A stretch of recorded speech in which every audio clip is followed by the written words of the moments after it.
જૂનાગઢ જિલ્લામાં નવરાત્રી નિમિત્તે ખેલૈયાઓને કોઈ તકલીફ ન પડે અને સુરક્ષા સલામતી જળવાઈ રહે તે માટે જિલ્લા પોલીસ દ્વારા ચુસ્ત બંદોબસ્ત ગોઠવવામાં આવ્યો છે, જેમાં 50થી વધુ પીએસઆઈ, 15 પીઆઈ, 5 ડીવાયએસપી અને 700 જેટલા પોલીસ જવાનો બંદોબસ્તમાં ખડે પગે રહેશે અને પોલીસની શી ટીમ ખાનગી કપડાઓમાં પાર્ટી પ્લોટમાં પેટ્રોલિંગ કરી રહી છે। મારું નામ રશ્મિકાબેન પટેલ છે।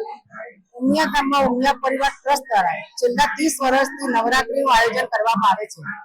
જે પ્રાચીન ગરબા જે ગુજરાતની ઓળખ છે એ ગરબા અહીંયા ગવાય છે। આપ જોઈ શકો છો કે અમારી બહેનો તાંબા પિત્તળના ગરબા લઈને માથે ઘૂમતી હોય છે અને 9 દિવસ સુધી જે ખરેખર સાચા અર્થમાં કહી શકાય કે સાચી નવરાત્રી માતાજીની આરાધના ભક્તિ નવધા ભક્તિ જેને કહેવામાં આવે છે નવરાત્રી, એ સાચા અર્થમાં ઉમિયા ગામમાં થાય છે। અમારી બહેનો જયારે માથા પર ગરબા લઈને ઘૂમતી હોય ને ત્યારે એક અલૌકિક દ્રશ્ય પેદા થતું હોય છે। માટલીની અંદર 9 3 લાઈનો એટલે કે 27 છિદ્રો હોય છે અને છિદ્રોનું પણ ખૂબ જ મહત્વ છે।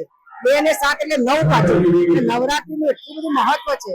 કડવા પાટીદારોની અંદર અમારામાં કે જયારે લગ્ન થયા પછી જયારે ઘરે પારણો બંધાય ત્યારે અમે માતાજીની ગરબી કાઢતા હોઈએ છીએ અને ગરબી દર વર્ષે ઉમિયા ગામમાં અમે ઘૂમીએ છીએ ગરબા લઈને।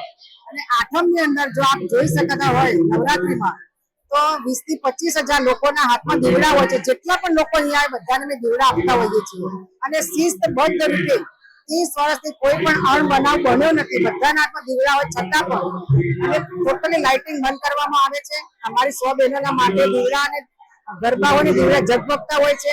200-250 ભાઈઓના હાથમાં મસાલો હોય છે અને ટોટલી લાઇટિંગ બંધ કરીને 20 થી 25,000 દીવડા સાથે જે મહાઆરતી થાય છે એનું અલૌકિક દ્રશ્ય અહીંયા સર્જાય છે। જાણે આપણને એવું લાગે કે આકાશમાંથી માં અંબા કે માં ઉમિયા સાક્ષાત અહીંયા ઉમિયા ગામમાં પધાર્યા હોય અને જે રીતે અહીંયા નવરાત્રી થાય છે આખા ગુજરાતમાં ફક્ત ને ફક્ત સુરતમાં ઉમિયા ગામમાં જ પ્રાચીન ગરબા ગવાય છે અને જે સ્ટેજ ઉપરથી ગરબા ગવાય તે પણ ફક્ત ને ફક્ત માતાજીના ગરબા જ ગવાય છે। કોઈ અહીંયા ગાવામાં આવતું નથી।